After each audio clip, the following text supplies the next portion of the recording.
Pinkwashing itself, or that kind of strategy on the part of Israel, actually is an offshoot of this broader project called Brand Israel that Israel launched to try to change its public image over a decade ago, that is focused on making Israel seem like this really modern, technologically innovative, green, diverse society, and saying that it's the only one like it in its region. So it's kind of got this anti-Arab, racist, Islamophobic thing wrapped around it. And one piece of that is this hey, we're also gay friendly, come for a tourism opportunity here.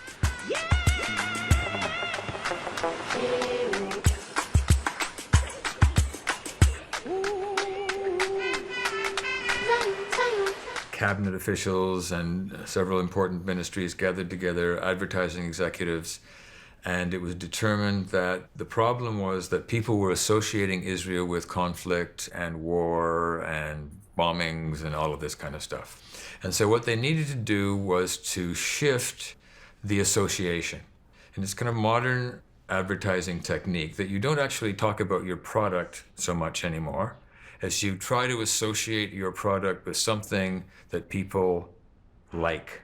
So our job, in the case of Israel's country positioning, is to make sure that we open other channels of communications through which Israel can be communicated to you that are relevant to you. So it can be music and the arts, it can be fashion, it can be energy and the environment, and it can be international aid programs and great sightseeing and great advancements in the field of technology and high tech, and you see here the PILCAM and so on, and architecture, and the conflict too. The conflict is even at the very center of this mosaic of pictures, but the conflict cannot be the only thing defining Israel to the world. Israel decided that what it needed to do was to concentrate on putting money into interventions in arts festivals and sending musicians and talking about science and all of those kinds of things. Part of that campaign, what they clicked onto, which was noted by an analyst called Jasper Puar, was that they realized that gay rights and gay communities were seen as a symbol of the cutting edge of modernity. So that began the pinkwashing campaign. Pinkwashing as a term and as a practice has been attached to the state of Israel as a way that LGBTQ populations get mobilized into an affirmative vision of the state and a way of obscuring the human rights abuses and the ongoing status of settler colonialism that Israel inhabits. Pinkwashing is a practice that comes out of the context and conditions of homonationalism. And basically, pinkwashing is the use of gay rights as a way to detract attention, distract, and to obscure the nation state's violation of human rights or other kinds of rights. Pinkwashing is a kind of organic manifestation of gay and lesbian tourism. So as long as we, gays and lesbians, want to go somewhere where we, quote unquote, we want to feel, quote unquote, safe, there will be pinkwashing.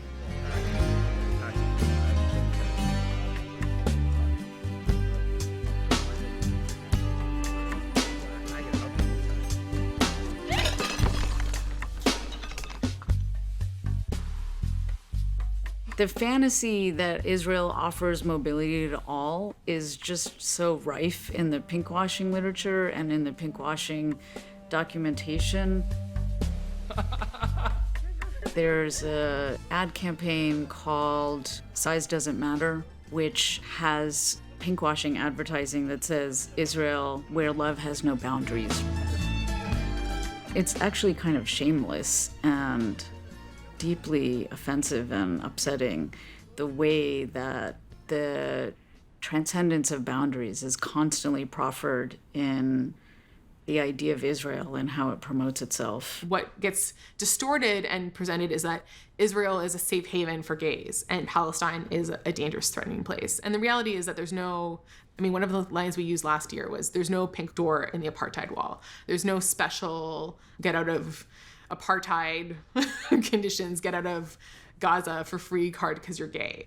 In a context whereby 80% of families right now in Gaza have no way to support themselves, there's a total resource deprivation, There's no rebuilding happening because all of the materials are being held up by Israel or the UN for fear of those materials becoming new tunnels. And it's just, the devastation is endless. So to point to not being able to be gay in Gaza is a complete misunderstanding of the biopolitical stakes of just life and death that are going on right now.